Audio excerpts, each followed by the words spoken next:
Yes মামা, মামা আজকে কিন্তু একটা জীবন্ত কিংবদন্তি জন্মদিন। সেটা হচ্ছে লিওনেল মেসি। তার কিন্তু আজকে কিন্তু ৩৮তম জন্মদিন চলতেছে। তার জন্মবার্ষিকী ৩৮তম জন্মবার্ষিকী চলতেছে তার আজকে।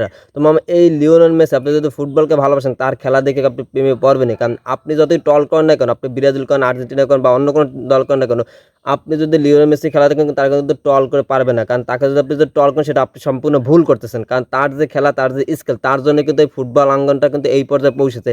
কারণ তার খেলা দিয়ে কিন্তু মানুষ কিন্তু ফুটবলকে ভালোবাসে, লিওনেল মেসিকে ভালোবাসে।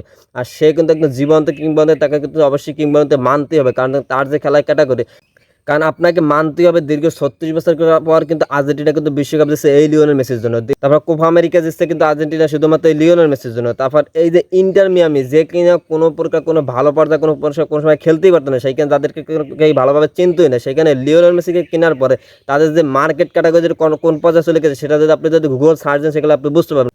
কারণ এই লিওনেল মেসির জন্য যে ফিফা বিশ্বকাপ হইতেছে, এটা এই জন্য কিন্তু মিয়ামি কিন্তু চান্স পাইছে। কারণ এর আগে কিন্তু মিয়ামি কখনো চান্স পায় না। এবং এই লিওনেল মেসির জন্য কিন্তু তারা কিন্তু তাদের যে গ্রুপে সবার শীর্ষে আছে। এবং আজকে যে খেলা, সেটা কিন্তু ২-২ করে কিন্তু ম্যাচটা ড্র হয়েছে। তো মামা এই লিওনেল মেসির জন্য কিন্তু খেলাটা কিন্তু এই পর্যায়ে আসছে। ইন্টার মিয়ামি কিন্তু লিওনেল মেসির জন্যই কিন্তু এই পর্যায়ে আসছে তাদের খেলা। আর আপনি যদি ফুটবল প্রেমিক হয়ে থাকেন, তাহলে অবশ্যই কিন্তু আপনি কিন্তু কোনোভাবে তাকে কিন্তু ট্রল করতে পারবেন না। কারণ এই যে লিওনেল মেসি, আমি আমার উদাহরণ দিই, আমি একজন ব্রাজিল সাপোর্টার। আমি নেইমারকে পছন্দ করি, রোনালদো পছন্দ করি, এবং যে আমাদের যে লিওনেল মেসি, তাকেও কিন্তু পছন্দ করি। কেন পছন্দ করি? শুধুমাত্র তাদের খেলার জন্য। তাদের যে খেলা ক্যাটাগরি, তাদেরকে কোনোভাবে কিন্তু ট্রল করা যায় না। কারণ আমি কিন্তু একসময় করতাম, এটা বাস্তব কথা, আমি একসময় ট্রল করতাম। কিন্তু যখন আমি তাদের খেলাগুলো দেখছি, তখন তাদের খেলাগুলো কিন্তু দিন দিন কিন্তু ভালো লাগছে।